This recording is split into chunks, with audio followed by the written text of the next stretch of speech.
May I just make one other very important just announcement at this stage of the meeting. In addition to the reports listed on the agenda for today's meeting, the committee will also be considering a motion that's been submitted on the climate emergency. This motion has been published on the Combined Authority website and copies are available today. I appreciate we've received some comments from the Overview and Scrutiny Committee and a number of public statements on this subject. So I felt it was important that the committee receives and listens to those views before the motion comes forward. Therefore, we'll be proposing the motion first as the first main line of our business for today, immediately after the public statement sections of the meeting concluded.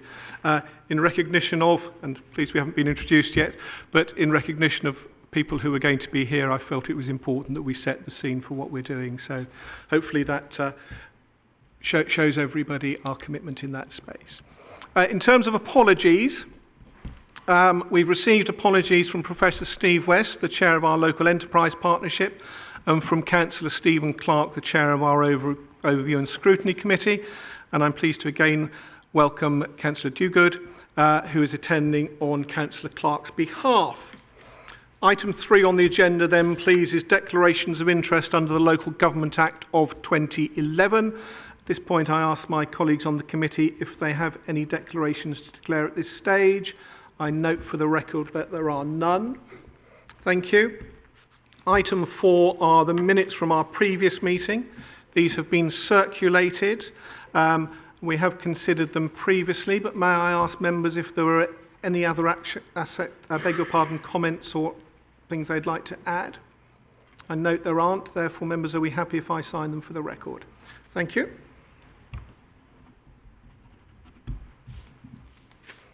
Jolly good. I always try to just make a few little announcements at this stage, just to keep everybody abreast of all the work that goes on between our meetings.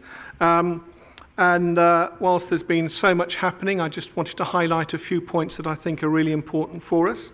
I'm delighted to meet the Secretary of State for Transport on a recent visit to Temple Meads, and Marvin joined us there, along with Cabinet Member from South Gloucestershire, to support our Metro West plans to transform the region's railways with more frequent services, new trains, new stations, better connections across the region. What was really important for us was to gain the Secretary of State for Transport's support regarding the multi-million-pound upgrades to Bristol East Junction, which we all know are critical to our ambitious plans for our Metro West rail service, and I'm delighted that he was very, very supportive and is working hard with the Treasury around that, because we know that once that is in place, it will be transformational in terms of how we will have a really, really top-class regional suburban rail network that will have so many implications under our drive around inclusive and clean growth for the region. So this is a really important time for us in terms of delivering a new rail network that will benefit so many hundreds of thousands of people. And on that note, I'm really pleased at the progress that's been made regards the redevelopment of the Temple Quarter area. Marvin was with Chris at the time and we were highlighting that as well. This work that's taking place again is vital to the regeneration, not just of the Temple Quarter region as part of the city, but also as that gateway to the entire region. So it has huge benefits for all of us and has got huge implications again around the inclusive growth agenda that we all have.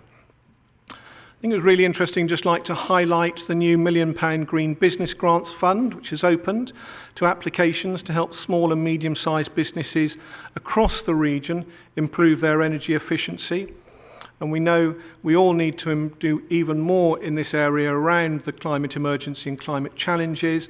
So we feel this fund will help businesses make their buildings activities even more energy efficient, thereby reducing not just their energy bills, but protecting them from future rises in fuel prices. and it really will help, again, all of us help underpin the important work that's going on around our emerging local industrial strategy. And one of the other really fun things was to see the opening of the new permanent biomethane gas filling station for the Metro bus fleet. Very, very good day there to see again those real commitments that we have from so many partners across the region. The biomethane aspect of fueling the M1 buses for the Metro bus is a really important step forward. We know already that 70,000 people are already choosing to use Metro bus every week. And we know from a survey that nearly 20% of those people are shifting from using their cars to using Metro bus. So again, a really important aspect about the work we are doing jointly across the region in terms of improving both our public transport provision, but addressing the need for us to get away from our reliance on using cars. So lots and lots happening across the region as always, but always just nice to highlight one or two of those things. Next item on our agenda are comments from the Chair of the Local Enterprise Partnership. As I explained earlier, Professor Steve West can't be with us today. It's a graduation day for his university. But again, we'd always like to note our appreciation both to the work that he and all our business members and university members do on our Local Enterprise Partnership to show how strongly we all work together in terms of that relationship across the region. That takes us to item 7. Comments from the Chair of the Overview and Scrutiny Commission. Please excuse the fact I've still got the tail ends of a throaty cold, so I'm sorry about that. As I said earlier on, Councillor Clark can't be with us, but delighted that Councillor Dogood is here. If you'd like to address us, please do. Thank you, Chair. 6 points. I won't read them out verbatim. I'll just summarise. The first one's on the motion for climate change emergency. We warmly welcome, in general terms, the motion submitted by yourself calling on the combined authority to declare a climate emergency at today's meeting. And we also welcome the fact that the Overview and Scrutiny Committee will receive 6 monthly progress reports. We would also urge that the climate change considerations are placed at the forefront of delivery and reporting of progress on all combined authority projects, strategies and plans, so that climate change is embedded in the culture. Second point was on the constitutional changes. Last time we talked about on supplementary questions at the last meeting, our comments were noted. In the final version of the report presented to you today, nothing has changed and there's still no provision for supplementary questions. We strongly urge that you reconsider this. Certainly in Baines, we find that interactive dialogue helpful engagement of our citizens. The third issue which came to our attention at our meeting on Wednesday was the potential removal of the bus lane at Hambrook near the M32. And I think this highlighted the issue of potential removal of the bus lane near the M32.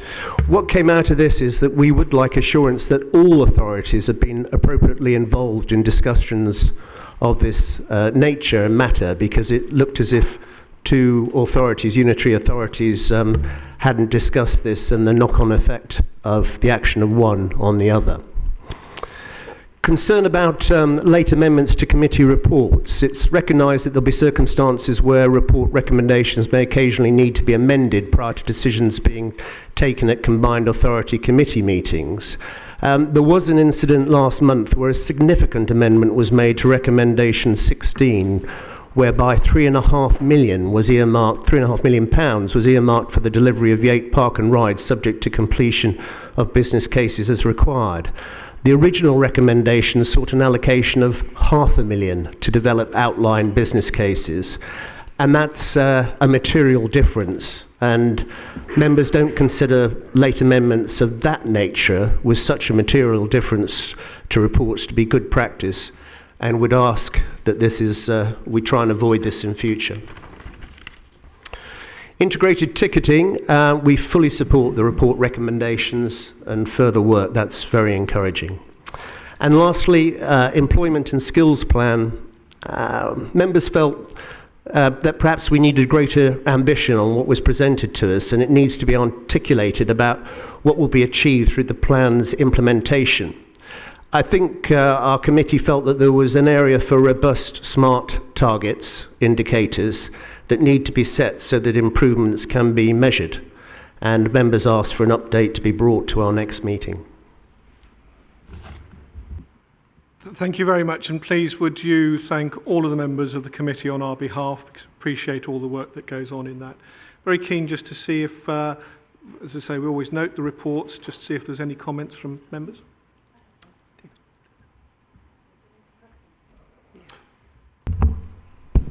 Thank you, and thank you, Councillor Dogood. I was wondering what sort of assurances would satisfy scrutiny that WECA are taking the climate emergency seriously and are indeed going to embed it in all aspects of their work? I think evidence on the reports, as I suggested on the projects and the strategies, and really evidence that climate change is genuinely embedded in the culture. And I think that will come with time, but I think in the documentation we see at the moment, it's not always mentioned, it's not always prevalent. And I think some of the reports going forward, in fact all of the reports going forward, need to have that mentioned and need to have the perspective of what's in those reports, so that we see an output of where it is embedded in the culture. Thank you. Marvin or Toby, any comments, please? Yeah, so we had a conversation in here the other day about the role of scrutiny as well. And I think one of the things that we can, certainly in my wider life would suggest, is that the more people putting their shoulder to the plough, the better the work is. So I'd be really interested in knowing about how we could advance so that actually the role of scrutiny is about asking questions, but it's also about generating content and ideas. I had quite an unfortunate experience the other day of asking a group of people what specific things that they want done. They had an overarching idea, but no detail. So I wonder about the scrutiny having a conversation around how it can help actually set push ideas into the command authority as well, rather than just asking command authority to do things and then judging them on whether they like it or not. Thank you, Marvin. Toby, was there anything else you'd like to comment on? Thank you, Chair. Yeah, I just wanted to make some comments around the Hambrook lights experimental traffic regulation order, and I think the key word there is experimental. It can be changed quite quickly if we see that it is not providing the benefits that we want to see as a region. And I think that we need to do more to explain the technicalities of the process that we're doing here and the flexibilities that we have to alter it depending on the conditions that we find when it starts. Thank you. It's good to just be able to offer that comment back to the committee. Thank you very much. Good. Okay. In that case, appreciate again all of the work from the Overview and Scrutiny Committee. Item 8 now is items from the public. Initially, please note that 3 questions have been submitted, and as always, details have been circulated to all the members, and we have provided written answers to all of those who contacted us. Please note, in terms of statements, that we've received 11 statements and 1 petition. One of my colleagues was trying to establish who was here. At this point in our agenda, we have 30 minutes to take comments from people who have made statements. In terms of what we normally say is a maximum of 3 minutes per person. So please, I'm going to invite people in order of when we received those statements and petitions. I would ask members beg your pardon, those who are going to speak, there is no real need for you to read every word that you have written. I can assure you we have received all of those. You're welcome to if you wish to, but we've received that. So we're very happy if you would like to either abridge or make more general comments to us. But please, I hope you'll respect the fact that we have limited time in the meeting, and therefore I will be reminding people of the time as we go through and when you have a minute left. So on that basis, the first person on our list is Dave Redgewell. Dave. Thank Well, I really want to speak about the most important issue probably on this agenda today, and that's the deal that you and Marvin are doing along with the other authorities on the buses. It's a game changer if we can get 20% growth onto the bus network in the city region. It's a game changer if we can get frequencies of 5 minutes on the Gloucester Road and on the routes through White Ladies Road and across the city to Stockwood and to some of the poorer parts of South Bristol. It is extremely important we do a deal with First Group, and of course I will say today Stagecoach is taking over some of the routes from First. The details are not quite clear, but because of First profitable issues, they are transferring a number of routes across to Stagecoach. So Marvin, you'll have another operator now to have a conversation with Anton. So I think it's extremely important. Whilst we can have a conversation about franchising, we can carry on that franchise, that one for 5 years, because Andy Burnham's had that conversation, and Andy Street's having the same conversation in the West Midlands. What we need to get on with is doing the deal, really. Getting those buses into Bristol, getting the 150-odd new vehicles in, to 77 we've got, getting the benefits of improved bus priorities, and I do flag up the red flag on the Hambrook lights, because I do believe James Freeman would like a conversation with yourself, Mr Mayor. He's not happy, and Rupert Cox from Stagecoach, and with Toby, to see, because they are concerned about the journey times on the buses, and some of those are marginal. The 19, which goes to some of the poorest parts of the city region, including Bath, Dina, we need to sort that out. And if it takes 15 more minutes on a bus from Bath to Bristol Parkway, and some of the buses between Stapleton and through the city, we have problems. So I think this does need to be a conversation. I understand the air quality, very much in favour of an air quality zone in South Gloucestershire, as I am in the rest of the West Wind Combined Authority, but it's very important we have the conversation. My request this morning is from James Freeman, please can we have, Mr Mayor, a meeting between you, David Carter, and the leads on the issue of the Hambrook priority measures. He would like that, and so would Rupert Cox, and Alex Perry will facilitate that, if necessary, Marvin, to see if we can get something moving. Bus priorities are very important. On ticketing... 1 minute, Dave. Okay, ticketing, we can do an awful lot more on ticketing. We've got a lot of products out there already. We need to smart card them. There are tickets you can buy on all the buses already today, and trains. We don't market them enough. We do a lot of work as a form of West Midland partnership. We just need to get those marketed working on smart. We don't need to reinvent the wheel. On rail, of course, Temple Meads. I'm not going to mention any shopping centre companies, but we've got to do things on Temple Meads with the Western Gateway and the Peninsula Transport Boards. We've got to make that station fit for purpose. We've got to get the rail service. And I do welcome... 30 seconds, Okay, Dave. I do welcome the idea of the Metro West, but tram train may work. And I met YTL last night, and we do need to look, Marvin, at that station design. I'm very much behind that, as is the Transport Board in principle, but we need to look, Mayor, at how we get that station to work with YTL and the new arena for a city region opportunity. But the rail service is the next big thing we need to fix in the Greater Bristol area, and then Metro after that. Thank you. Dave, thank you very much indeed. Appreciate all the work you do doing meetings with all of the councils. Thank you very much. So can I just say that the bus here is endorsed by the Transport Board, saying it sits on the Transport Board, it is endorsing that bus deal for business from the third sector right across the city. I want us to the other authorities to attend that meeting. Good. Dave, thank you very much. Points well made. Councillor Warren. Is Councillor Warren with us? Hello. Hello. Good morning. I was elected to Bath and North East Somerset Council in May. Having entered politics because of my concerns about the planetary climate emergency, I'm quite humbled to have been appointed to the corresponding cabinet portfolio at this critical time in humanity's history. Environmental changes are now unfolding faster than predicted, with 7 of the hottest years on record occurring within the last 10, and an ice-free Arctic expected within a handful of years, some 70 years earlier than predicted. This will be a global tipping point with huge consequences, including an acceleration in global heating. Meanwhile, worldwide, carbon emissions are rising faster than ever. As a parent, I find this news terrifying. The Intergovernmental Panel on Climate Change warned last October of risks to health, livelihoods, food security, water supply, human security, and economic growth. Our food supplies here in the West may be affected.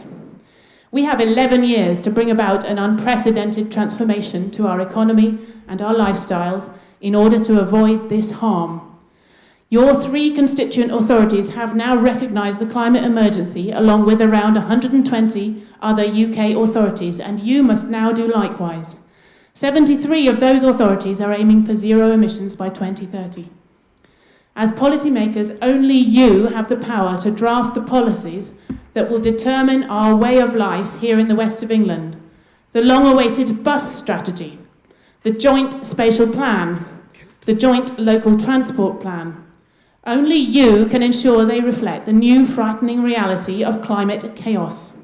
There can be no more car-dependent development. There can be no more airport expansion. You have 1 minute left. David Attenborough told last week's Business, Energy and Industrial Strategy Select Committee meeting we cannot be radical enough in dealing with this issue. Last summer, Greta Thunberg, a 16-year-old Swedish activist, began a lone school strike outside the Swedish Parliament, seeking action to counter the environmental crisis that is proportionate to its enormous risks. She's inspired a worldwide movement, and there are thousands on the streets of Bristol again this week. Young people finding their voices gives me new hope. I'll finish with Greta's words to the World Economic Forum in Davos in January. "Our house is on fire," she said.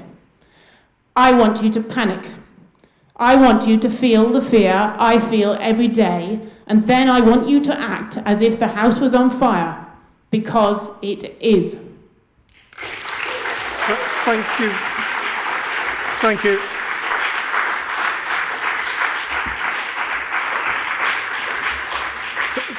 Thank you.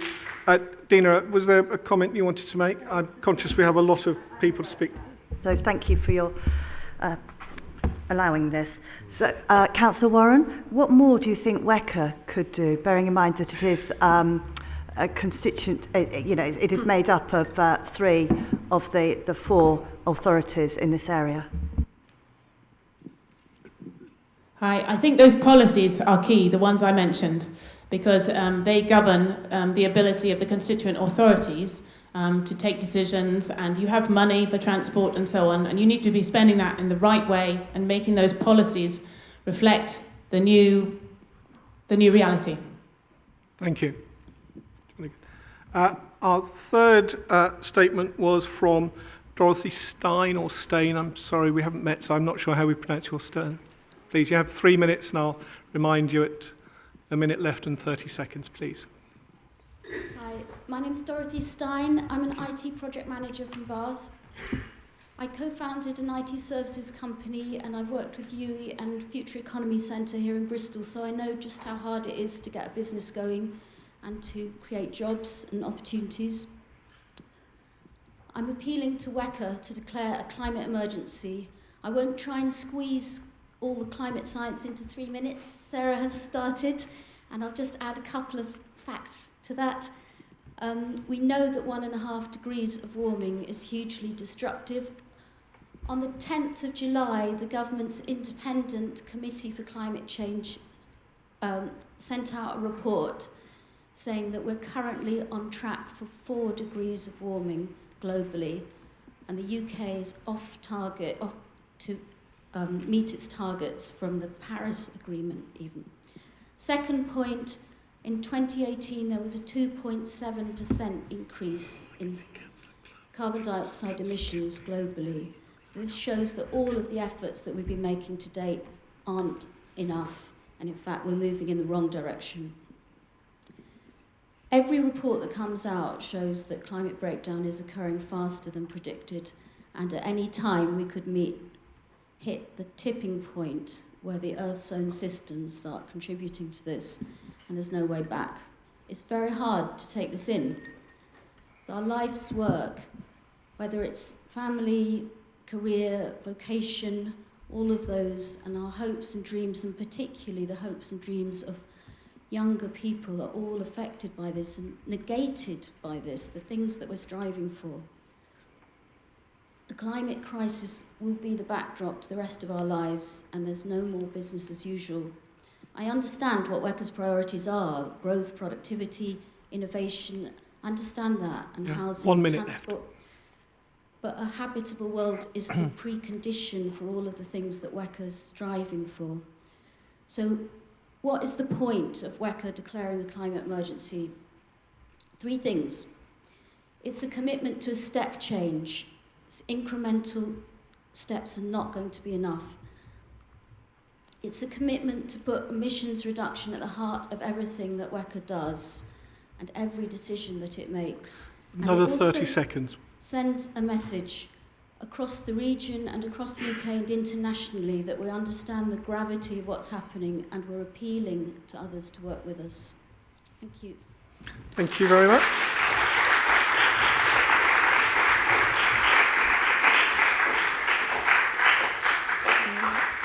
And our fourth statement was from Councillor Wright.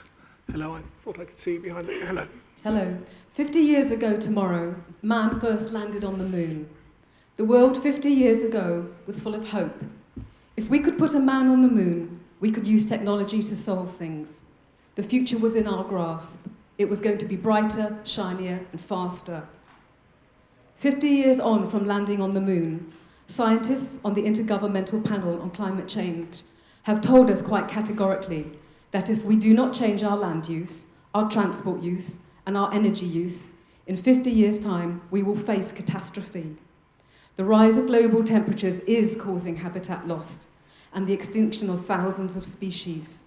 The sea levels are rising, and we are already starting to suffer the economic and social impacts of this.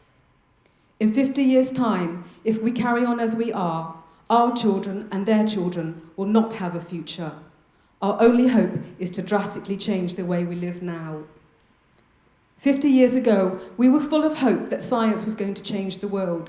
Science can change the world, but it can only do this if it is enabled by political will. Political will that recognises that we have stark choices to make. Political will that unites citizens whilst informing them that our individual behaviour has a collective effect. Political will that recognises the decisions we have to make are not easy, but they are necessary. The West of England Combined Authority and the Metro Mayor have political will. They have been given power and money to make change. We know that in this region, approximately 34% of our carbon emissions are due to transport. Cllr has the authority to change how we move around.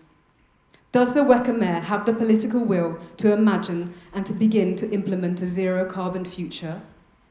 Cllr is surrounded by major players in innovation, from Airbus to Dyson. Cllr is surrounded by all the science and technology that enabled us to put man on the moon. But does it have the political will to put hope into people's hearts? Passing the climate emergency motion at the Cllr level shows political will and commitment. It shows leadership. It shows vision. Passing the climate emergency motion shows that our community values our collective future.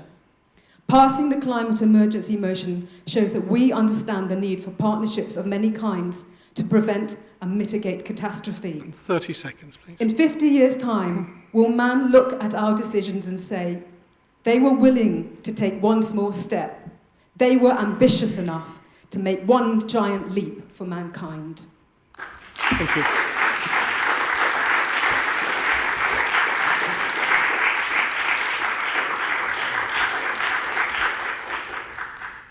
Thank you very much. The next statement was a joint one from Councillors Kent and Clough. I can see Councillor Clough, so hello. Yes, good morning. Good morning. This is on the climate emergency, but in some ways it's related. We've had the introduction of the M1 bus in Whitchurch, which has left, first as a result, withdrew certain services from the area. This has left 500 residents well over a mile from their nearest bus stop. It's cut off our doctor's practice, it's cut off our major supermarket, and it's cut us off from the local hospital. There have been talks about restoring the M1 bus service to a stop on Banfield. We've hit the situation where this is stuck in limbo, that the Metro bus standard cost could be up to 500,000 to bring those stops into use. We were originally submitted this as a question asking for a timetable as to when these works will occur, whether the suggestions, as the Mayor, Rees, keeps encouraging us to make suggestions to solve problems as well, to reduce the costs of this stop being brought into existence, are going to be taken forward. We are left with a situation where this much vaunted service in other areas has pulled people onto the buses and away from their cars, has driven residents of my ward, one of the ones that we need to encourage onto the buses and out of their cars, back into their cars because they cannot access the services that they need without doing so. Thank you. Thank you. Our sixth submission was from Mr. Langer. Sorry, I beg your pardon, I couldn't see that. Great, thank you, and I apologise to Marvin, who's already heard this spiel from me on Tuesday. I'm here on behalf of 3,793 Bristolians who have signed a petition asking you to take control of our bus services and to franchise them throughout the city. I think we've heard a lot today from different people about the climate emergency and the importance of us having a real step change in our activity here, and franchising is the way to do that with our transport services. Now is not the time to take little changes around the edges. We've seen from Metrobus that by planning out a route and planning it from the start, we can actually build a transport solution that works for everyone. And franchising, through taking control of routes, timetables and fares, we're able to plan that for the whole city and for the whole region. We can't just carry on dithering about talking to First Bus and other bus companies and hoping that they'll provide a service that will work for us and will get people out of their cars and reduce emissions within our city. We need to be taking control of it now, and we need to be doing it as quickly as possible. But alongside the need for it in terms of the environment, we really need to be taking this step forward for the democracy within our region. At the moment, we're seeing changes to bus services around the city and around the region that are not being consulted through local residents, and so leaving people cut off, like we just heard from in Hengrove.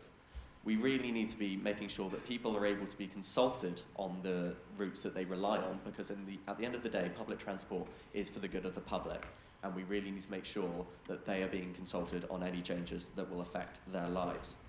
With franchising, we can build an integrated transport network where we plan our infrastructure and our bus services together and make sure that they work for everyone. We no longer have to haggle with bus companies. We can actually set the terms, and we can make sure that they're running services that work for everyone. So I encourage you to push forward with your bus strategies and make sure you consider and take steps towards implementing bus franchising.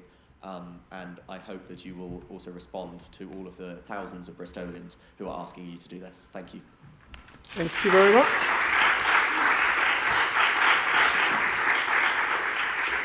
I can see Christina was next on our list. Thank you. Thank you. So I wrote the statement you've seen in front of you. So headlines are 3,793 bus people. Fosborough have printed 3,000 postcards, and I think some of you are very relieved to know that I've got rid of all of them. So I'm hoping they're going to arrive at you. I have got a package which I'll present to the next committee meeting. But the thing that we found out very recently on Wednesday, and we're very distressed by, is that although WECA have committed £2 million to upgrading the real-time bus information system, when it was asked about this at WECA scrutiny on Wednesday, seems that nothing's been done. Now, I'm sure people have been trying to use this bus information system that's currently, it's absolutely outrageously awful. It's laughable. It's a standing joke. So please, you've got the money, you've committed it, please plan and implement the real-time bus information system you promised. So, very briefly, clean air and climate change. So, as ever, we think we're the answer. Clean air, half-hour service. Put it in May 2020 at the latest. That will be within the timescale of the Bristol Clean Air Plan. Climate change. That is the Joint Local Transport Plan. Now, we went to the JSP inspection last week, and we're trying to make the case that for the strategic development locations, every single SDL should be served by train. So we would urge you to include in the JLTP4 Colpit Heath, because that would serve Hambrook. You would have less problem up there if you had a park and ride at Colpit Heath. Flaxbourton, uphill locking, Thornbury or Titherington Quarry, while you can build the Thornbury line. Pilning, which is much better as an intermediate park and ride for Thornbury, because it's to the south of Thornbury, not to the north like Charfield. Corsham in Baines. Lots of people travelling in by car to Baines. Right, I'm going to give you an analogy. 1 minute left, Christina. Yeah, in clean air, the challenge with Clean Air Plan is to squeeze people out of the car into some other form of transport. Making it harder to travel by car makes people reconsider whether that car journey is necessary, or they switch modes, or they buy a new vehicle. Now, let's think about the airports. Marvin made the comment at questions last week that is airport travel demand-driven or supply-driven? I would argue that leisure travel in particular, and also business travel, is supply-driven, because if you make it harder to fly, people will just do a video conference or go to a beach in England. 15 seconds, Christine. Yes, sorry. So my top suggestion is, which I've just had today, is why don't you close all the car parks at the airport, make it harder to get to the airport, and there's 3 ways to do it by bus. Christina, thank you. Yeah, sorry, Temple Meads, well, but Nelson and Backwell minibus. Thank you. Thank you very much. Mr. O'Brien.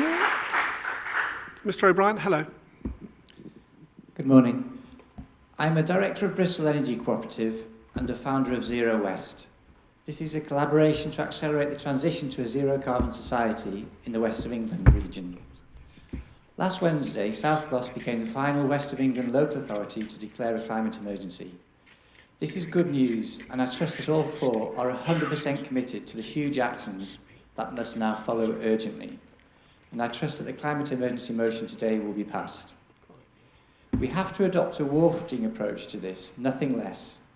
Policies have to change across the whole economy, and we have to demand that national government facilitates this. Even though the zero-carbon transition will bring many new jobs, we cannot assume that the government will act appropriately. This is because vested fossil fuel interests are deeply embedded in our political and government institutions and exert a powerful influence. Together, we must call this out, whatever our political allegiance. Our local MPs similarly need to tell the truth to their bosses. Only last week, my own MP, Luke Hall, told me that right now this is not the time to be doing onshore wind in England. Why not now? Last week, the Committee on Climate Change said UK action to curb greenhouse gas emissions is lagging far behind what's needed, and that over the past year the government has delivered just 1 of 25 critical policies needed to get emissions reductions back on track. We all need to be on the government's back on this, big time, and that includes WECA. Please use all your influence. Thank you very much.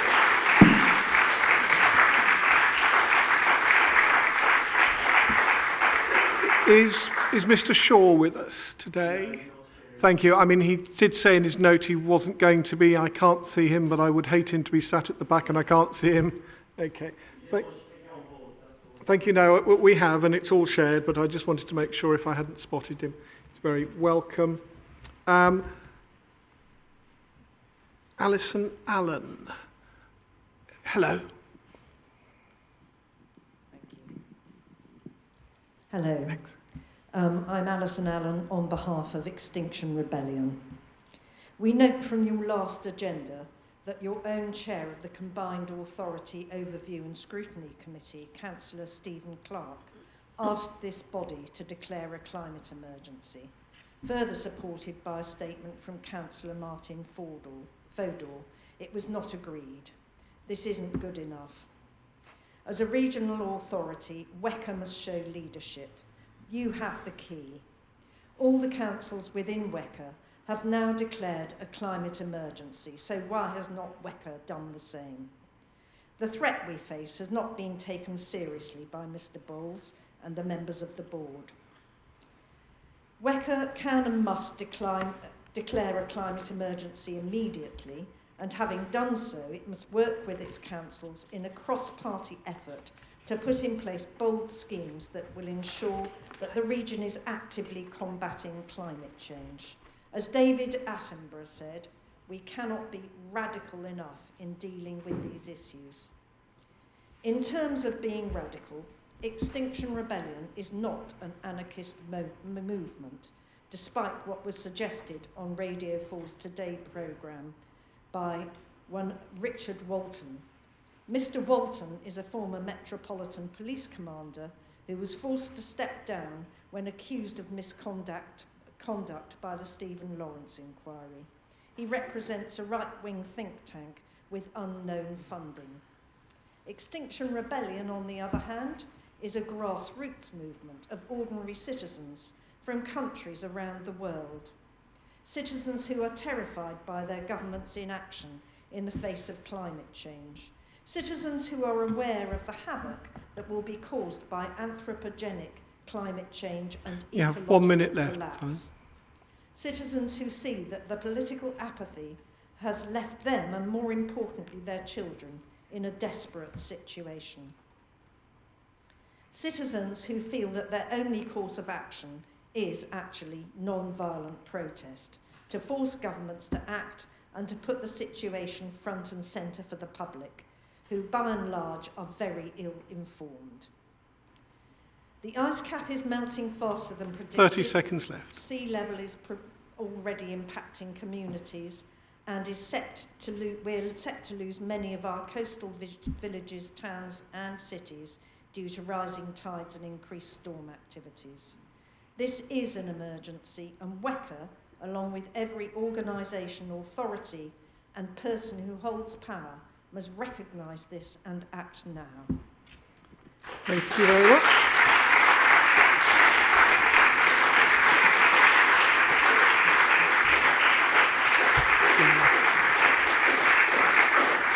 Right, thank you. Dina, was there a comment you'd like to make, and like to see if anybody else has, please? Yes, thank you. Thank you for your statement. Have you seen the motion that will be put before the WECA committee shortly on climate emergency, and are you satisfied by it? Unfortunately, I haven't seen it, but thank you. I'm delighted to hear that it's going forward. Thank you. Thank you.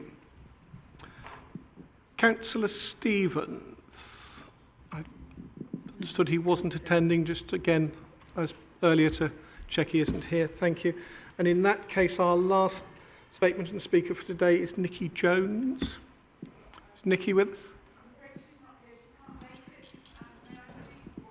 Oh, well, we've received Nikki's statement. Thank you very much. So we'll take that on board. Previous. Thank you very much. In line with our constitution, our timelines, those are the statements that were received by our deadline. I am being made aware today that somebody has subsequently submitted a statement after those deadlines. Our procedure is always to respect that and to say that we will bring that statement to our next meeting. So that statement will be brought forward to our next meeting, and the individual submitting the statement will, of course, have the opportunity to speak to us then. So thank you all very much indeed. That's the end of our speakers and statements for today. And as I say, all of those statements will form part of our minutes. So thank you all for taking the time to both submit statements to us and to come and join us today. Thank you. That means we move on now to item 9, petitions from any members of the combined authority. May I just check to see if there are any? Not aware of any. Thank you very much. In that case, we will now move on to the additional item that we are discussing today, and that is our motion regarding the climate emergency. And thank you again to everybody who submitted statements around that and the collaborative work that's taken place between the mayors and leaders. And that has now been published. But I'd like to formally move the motion. The motion does call on the combined authority to formally recognise the challenges and threats of the climate emergency and the huge significance of climate change and its impact on the health, safety and well-being of our residents and the very real concerns of our residents in these issues. The motion recognises the foresight and leadership shown on this issue and the positive actions being taken by the combined authorities, the authorities that make up the combined authority, and welcomes their respective motions that have been agreed recently by the councils, one of which was very early, just a day or two ago. So it's important that we are all aware of the huge amount of work that's taking place already across the region and our commitment in taking that further. So in recognition of the seriousness of the global emergency, we are happy to declare a climate emergency and continue to work both with the combined authority, the individual authorities, with the West of England LEP, to agree an action plan to underpin the West of England energy strategy, recognising that this will be a key tool in seeking the additional government investment necessary to enable us to deliver the ambitious target of carbon neutrality by 2030. And progress reports will be brought to the West of England Combined Authority Committee, the West of England Joint Committee, and the Combined Authority Overview and Scrutiny Committees on a 6-month basis. I'm very happy to move that.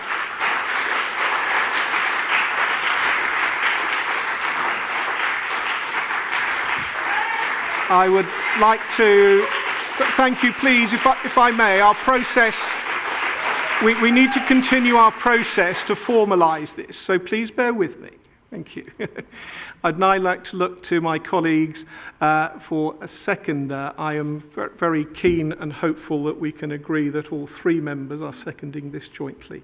Thank you. I think that's a really important step, that we see that all of the members of the authority are working together on this. Keen now just to see if any of our members would like to talk to this briefly before we formally take the vote. Start with Dina, if we may. Thank you. I am delighted to see this motion before us. I think this is clearly the biggest issue that's threatening our planet now.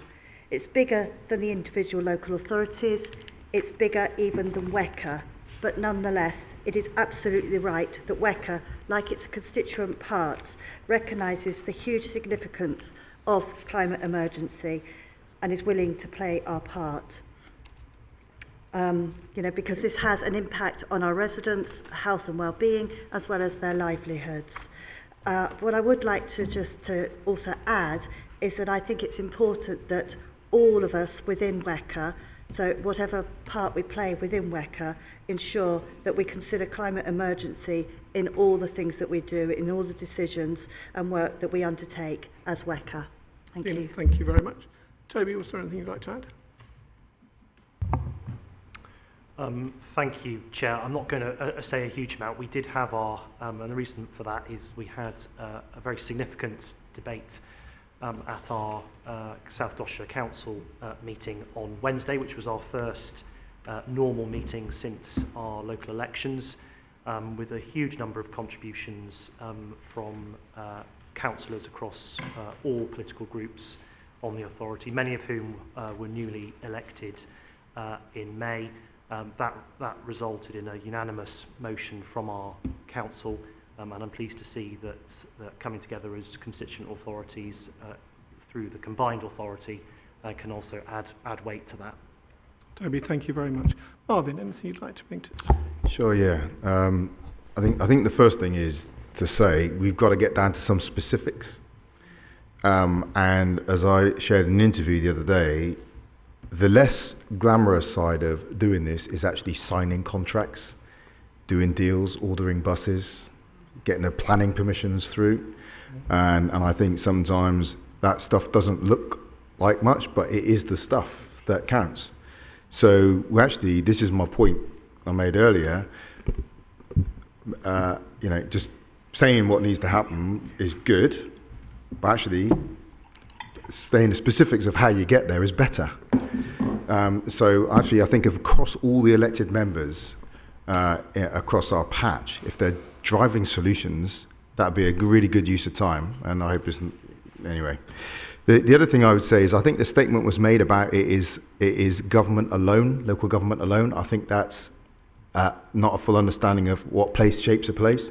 As the point I keep making in Bristol is we have 2 big universities impacting Bristol. They are like small towns in this city. The National Health Service is the 5th biggest organisation on the planet. Right? We have a huge private sector. And many of these institutions, government does not have command and control power.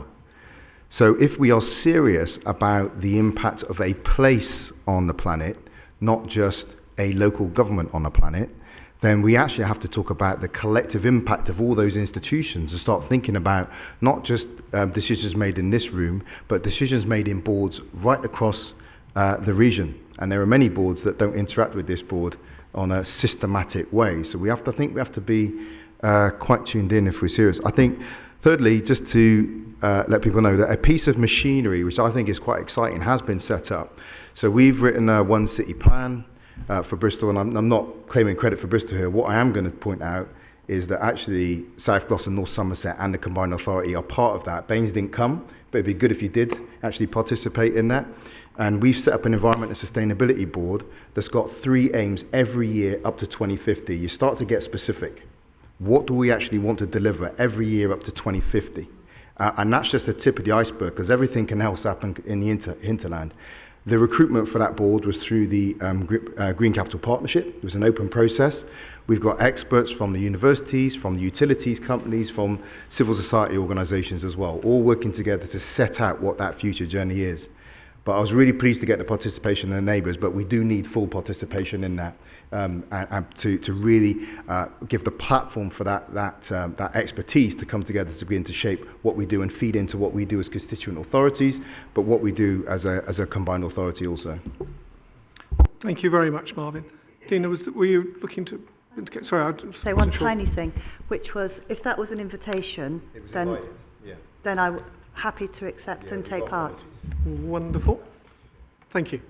Good. Thank you for your comments on that. Just to, again, please bear with me. We still haven't quite finished this, so let's get it done properly.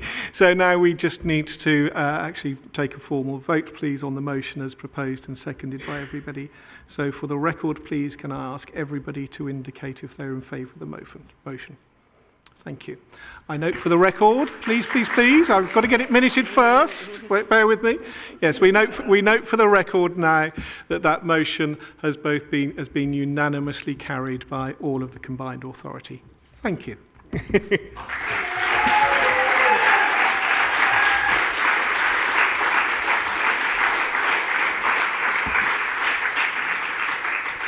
Thank you very much indeed.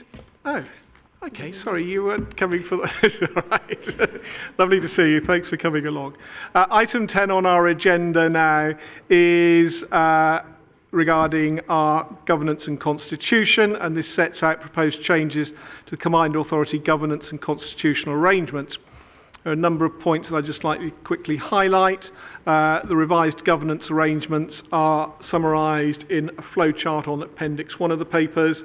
Full details of the changes are shown in Appendix 2, and a number of key aspects there in terms of consultation with our respective authorities. There is one additional recommendation I would like to add, please. We have discussed this briefly, and that's to note that the Deputy Mayor will support myself as the Combined Authority Mayor in ensuring that the governance arrangements for the Combined Authority ensure effective and efficient delivery of the Combined Authority's strategies and priorities for the region. So are members happy with that additional recommendation? Note that we are. Thank you very much. Again, I'm very happy to move all of those recommendations as shown in the papers. May I look for a seconder, please? Thank you, Marvin. Members, are there any comments you'd like to add to those? Please. Toby, please. Thank you, Tim. I think that it's good that we are considering this report now that we've into what is now the midterm for the Combined Authority's first 4 years, and learning what's worked and what hasn't worked over the last 2 years, so we can strengthen our arrangements and ultimately ensure better and speedier delivery of the priorities that we all share. Thank you. Dina, and then Marvin, if you had anything additional to add, please. Yes, I think, like with many other, sort of terms, around governance and constitutions, I think what we need to ensure is that this doesn't create barriers to, for example, public engagement, etc., but actually is a useful tool in setting out how, each part in the organisation should play their part. But I would hope that certainly the comments that Councillor Dogood raised earlier about the inclusion of, for example, supplementary questions, etc., wouldn't therefore never be allowed simply because this constitution is going through its process at this moment. Thank you. Marvin, was there anything else you'd like to add? Nothing from me. Thank you very much. Please can we then just move to the recommendations. We are asked to vote on recommendations 1, 2, 4 and the additional 1, 5. So may I ask everybody to indicate if they're in favour of those recommendations. Thank you. I note for the record we all are. And please, recommendation number 3 was to note. So again, for the record, we will record that they are duly noted. Thank you very much. That takes us on to item 11, the Combined Authority and Mayoral Budget Outturn Report for April to May 2019. And again, always a lot of important work going on behind the scenes. I noticed not so many of our members of the public were so interested in these, but these are very important aspects of how we work. There are a number of key points highlighted within the report, and again an awful lot of work has taken place between all of the offices across the region, and I'm grateful to all of those. Members, I'm very happy to move the recommendations. May I look for a seconder, please? Thank you, Toby. Members, any comments you'd like to make on that report, please? No. In that case, then, please, can we move to the vote? I note that recommendation A is for noting only, so if members are happy, we will duly note those.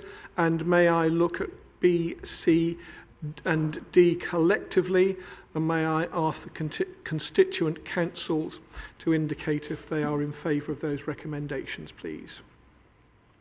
I note for the record that they all are. Thank you. They are all therefore carried. Takes us neatly on to item 12, the Treasury Management Outturn Report for 2018-19. And again, the context here is that the Chartered Institute for Public Finance and Accountancy, Treasury Management in the Public Service Code of Practice requires the Combined Authority to approve a Treasury Management strategy before the start of each financial year, review the performance during the year, and receive an annual report. As we see here, again, there are the Treasury report is for information only, but again, I'm grateful to all the work that people across the authorities do to support Malcolm and his team in this space. Members, were there any comments you'd like to make on that? So we are asked to note 2 items, which again, for the record, I'm happy that we record same. If everybody else is, thank you very much. Integrated ticketing is item 13. This report provides an update on the proposed next stages of the integrated ticketing project and highlights a number of things, including the committee's asked to endorse the outline programme and the formation of a programme board. And there's also a proposal to progress the phase 1 support for the project, which will involve an initial drawdown of £300,000 on the basis that the authority's chief execs will consider and approve the required feasibility and development funding application. Of course, that will be in consultation also with the mayors and leaders. Again, I'm very happy to move the recommendations. Members, may I look for a seconder, please? For the record, thank you, Marvin. And I was going to say, yes, if you're happy seconding, I'll then open for comments. Thank you. So, Marvin, any comments you'd like to make? I just think in line of what we said earlier on, Tim, in all these areas, just to really talk about when it will get done. We have to, predating the Combined Authority, I think certainly in Bristol, there's a history of not getting things done. So when we begin to put big plans on the table, one of the easy positions for people to go to is just talk. And we have to say, this is the timeline and this is when it's going to happen. If we don't meet the deadline, then that's just us not meeting the deadline. But I think we need to have something we're really pointing at, so it holds our feet to the fire, as it were. Yeah. Yep, thank you. But I'd make a quick comment on that, totally agree. And again, that's the whole point about some of those governance changes so that we as mayors and leaders have input at earlier stages into a lot of these actions. So no, I appreciate the point. Toby or Dina, any comments you'd like to make? I think, you know, and this doesn't just apply to this particular piece of work, but I would just say as a general comment, I think we do need to be mindful about the full resource implications. So, you know, for example, if we're having officers from other places, we need to make sure that that doesn't then have a negative impact on the work that that officer would be doing in their home local authority. Yeah. So, and that needs to just be built in to the, you know, to the resource. Thank you. I know we would welcome that in that space. You're right. It's very important to achieve what Marvin's talking about, that we all have the resource available, combined authority, to be able to drive these things. So thank you. Toby, any thoughts? Just to say, Chair, that I'm very pleased to see the WECA investment into taking this project to the next level. Vitally important for our region that we do have a simple and efficient way of ticketing our public transport, so it does become a more attractive option and alternative to the private vehicle, and making it less of a faff to want to use public transport. My authority's been leading on this work to date, but WECA's ability to inject additional funding into this project will allow us to accelerate delivery. Picking up Marvin's point, you know, getting on with it as quickly as we can. Thank you, and for any additional comments who popped in, but thank you very much. In that case, we have 3 recommendations in front of us. Are members happy if we take them en bloc? And if so, may I ask you to indicate if you're in favour of the recommendations as published? I note for the record we all are, therefore they're all carried. Thank you kindly. Item 14 is the bus infrastructure delivery update.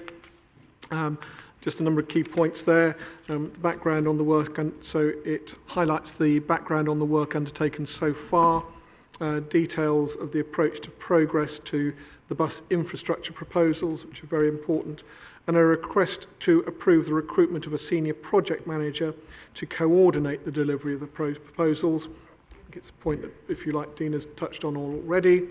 And a proposal for an initial drawdown of £200,000 to support the next steps on the basis that the authority's chief execs will consider and approve the required feasibility and development funding application. And as always, that will involve our oversight as mayors and leaders. Again, very happy to move the recommendation. May I look for a seconder, please? Thank you, Toby. Any comments you'd like to add on the report or the papers, members? Marvin, please. I just bring back deadlines. When are we going to get? I just think we need to be making clear statements to people about when they're going to experience the change, when they're going to touch it, feel it, see it. I think just thinking ahead, and I'm sorry we didn't get to talk about this in the background. Just thinking ahead, just about the money being put up, that it is very accessible to the constituent authorities and doesn't get tied up in combined authority structures here as well. I think there has been a conversation that meant that there's going to be a single pot of money that we can go to. But we want to make sure how much we can think about to the constitutional stuff we were talking about earlier on, our governance structures, that the culture is one where we are co-partners in delivering, and it's not a funder-bidder relationship. So I just think this could be an area in which we learn to do that, to have that cooperative culture, amongst ourselves. Yeah, good point. No, thank you for that. And you'll recall earlier that David has taken a direct action to our earlier comments about that and feeding back to us. Good. Tony or Dina, any thoughts? Thank you. I think, and it sort of picks up on the point that Marvin made as well, you know, these sorts of projects, they have to become real. You know, we can't just tie ourselves up in in knots, you know, sort of examining every single detail. But having said that, you know, we also need to make sure that it is the right solution for our very varied areas.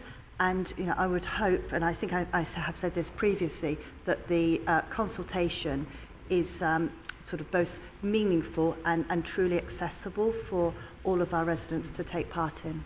Okay, thank you. Good point. Anything you'd like to add, Tony? Thank you. In that case, members, we have 3 recommendations. The voting on the 3 recommendations is the same, so if you're happy, we'll take them en bloc. May I ask you to indicate if you're in favour of the recommendations? I note for the record we all are, therefore they are carried. Thank you very much. That takes us to item 15, the Investment Fund report. Members will recall that our last meeting in June, the committee agreed on overall funding envelopes of some £350 million for the period up to March 2023, reflecting our strong ambitions to drive forward projects that will bring very, very significant and positive improvements and impacts for the residents right across the region.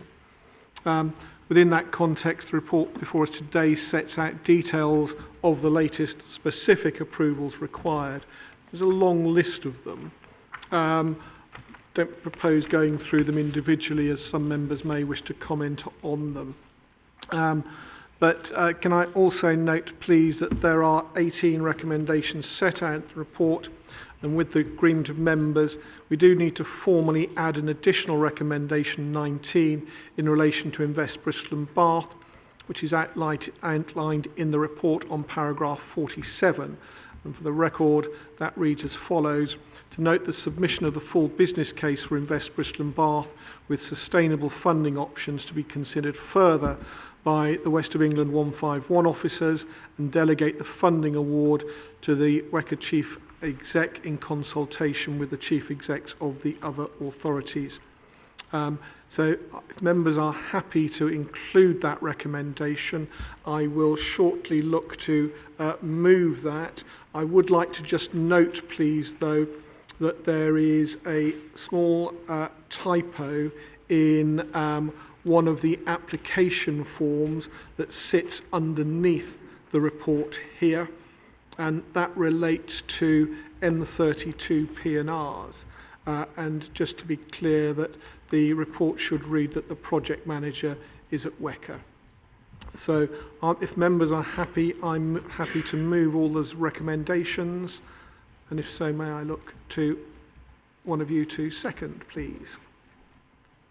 Thank you, Toby. Members, anything you'd like to add or comment on the long list of recommendations here? Tim, thank you. Yes, there are a lot of recommendations, but I'll focus my comments on a few of them. The first one, which is endorsing the submission of our major route network bid as part of our work with the Western Gateway Sub-Regional Transport Board, is positive for our region. The investment that bid could unlock along the A4174 is critical to supporting the ambitious housing and employment growth plans that we have for that area, to support and to facilitate a new junction 18A onto the M4 adjacent to the Emerson's Green enterprise area, and to maximise the build out of that enterprise area to ensure that it is providing the largest number of high-skilled jobs and business rates that we can generate there. Pleased that we're continuing with the technical work and the funding needed for that technical work to those new transport links, better linking Yate with the rest of the sub-region, and also to talk to the transfer of responsibility for Metro West Phase 2 from my authority to the combined authority, and making sure that where we do have sub-regional transport schemes like this, that they are being managed from the combined authority to ensure that we are taking into account those wider sub-regional aspirations that benefit us all. That's all I wanted to say. Thank you, Tim. Toby, thank you very much. To Dina and Marvin, if they've got any comments, please. Don't mind, Dina. Thank you. Yes, and again, this is a relatively general point, and obviously I welcome all the investment in projects in Bath and North East Somerset particularly, but I think that in light of the motion that we've just passed, I would hope and indeed expect within any sort of future reports on these projects that we will now have an inclusion on the impact on climate change. Dina, thank you. Good point. Marvin, was there anything else you'd like to add on any? Thank you very much indeed. There are therefore now 19 recommendations. Again, if members are happy, the voting is the same for all of them. So if you're happy, I'm perfectly content if we take them en bloc. In that case, may I ask you all to indicate if you're in favour of the recommendations as put. Thank you all very much. I note for the record that we all are, therefore they are unanimously carried. Takes us neatly on to item 16 on the agenda, the Employment and Skills Plan. A huge amount of work has gone into this again across lots of both officers, members and other people. This is a regional employment and skills plan, and it's been agreed as a priority of the combined authorities business, as part of the business plan. And it really is timely that the plan is being brought to us for approval today, as we are of course launching the local industrial strategy very shortly. And the delivery of employment skills interventions forms a key component of the local industrial strategy, helping to ensure that our residents and businesses have access to the right support to enable them to contribute and benefit from the regional growth. This is a really important piece of work. I'm very, very pleased at how positively this has been received by everybody across the region. Again, I'm very happy to move the recommendations as set out. May I look for a seconder, please? Toby, thank you so much. And again, can I invite you if you have any comments, please? No. Thank you. Toby, please. Thank you, Tim. I think you're right to say it has been well received. There's been a lot of work with partners across the region, and I think for South Gloucestershire in particular, I think integrating that employment, skills and education system piece is vitally important. South Gloucestershire is the largest GVA contributor to the west of England, and yet you wouldn't necessarily think that when you look at our educational attainment, and that we are not firing on as many cylinders as we should be for the sort of area that we are. Now that does now and will can have a knock-on impact for our employers as those young people exit the school system. So we do need to get better at working with our schools and ensuring that every single young person leaves our education system with the skills needed to ensure that our local employers can continue to thrive. Thank you, Toby. I appreciate that. As I say, for me, it's a hugely important piece of work. Any other comments, members? Well, just to make a one, I'd love to. We're making, just as a little thing to bear in mind, is that we're making a big piece in the city about work experience as well, even pre-training, about giving young people. And we've had them all summer in my office, just people coming in for work experience, just getting a taste, because I think that can be a key part, pre-training, pre-decision making, about getting a taste of work and work-based readiness and raising aspirations and vision.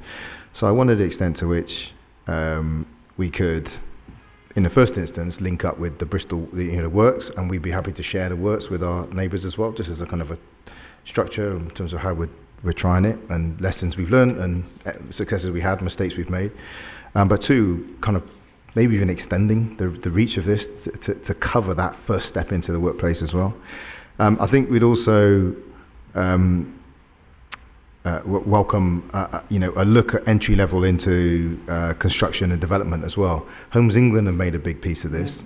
Nick Walkley came here over a year ago with a scheme they had to get more people interested in growth and regen as a career. It's going to be a big piece of what we do over the coming decades as an area. So having a real emphasis on that would be something that's very attractive to us, as would a real emphasis on the creative sector when we think about the opportunities that are coming with Channel 4 to really go at motor with not just content creation, but all the overflows that come from that, and and the global market that's available to us as a region of expertise. No, thank you. Some good points. Very quickly on the work experience, if I may. I'm surprised Shazia didn't nudge me, but I was delighted we had a young person in Shazia's team recently on work experience who was really interested both in local government and the legal side of things. So I was really impressed when he was working both with Shazia and with Ian to get that insight of just local government operations, but also from the legal aspect. Really interesting. So I think some of those things go on. Your other point, I think, is a really good one, and I think it's about us all sharing some of the stuff we are doing collectively. I think particularly around our enterprise advisors, which for me are really important because they're people from our businesses who go into schools and show that there is so much more opportunity in organisations and sectors than perhaps some people perceive. Your point about the creative sector, I think, is a really important one in that piece. So totally agree. Just to say, what we found is that one of the challenges, in the same way as tackling climate, we've said to the city that this is not a challenge that could be taken on by local government working alone. Providing work experience to people to get them for that first step at the door is a collective act across the whole. So, but we also recognise that some organisations weren't geared up, particularly some of the smaller enterprises. So by setting up a structure that connects those people that are saying, okay, well, I'm willing to provide an opportunity, but I don't have the time to go and outreach to the kids, proved a good service. So I think we've had over 4,000 children now have gone into work experience through that scheme. So again, extend it, support it, but at least connect with it would be That's good. a good point. Thank you. Dina, is there anything you'd like to add? Thank you very much. So we have one recommendation there, and we're being asked members to formally approve the employment and skills plan. So I ask you just to indicate if you're in favour of that. I note for the record we all are. Thank you. Item 17 is our business plan. It's our Q1 progress report. Again, thank you to everybody who is heavily involved in producing these important reports that come back to us and are shared across the authorities. I'm very happy to enter into any detail in depth that you may like, but I'm perfectly happy to move the beg your pardon, that this is for information only. So very keen just to see if there's anything any members would like to add in terms of comments. So was there anything you'd like to add? Marvin, please. I think we had a discussion just beforehand, Tim, about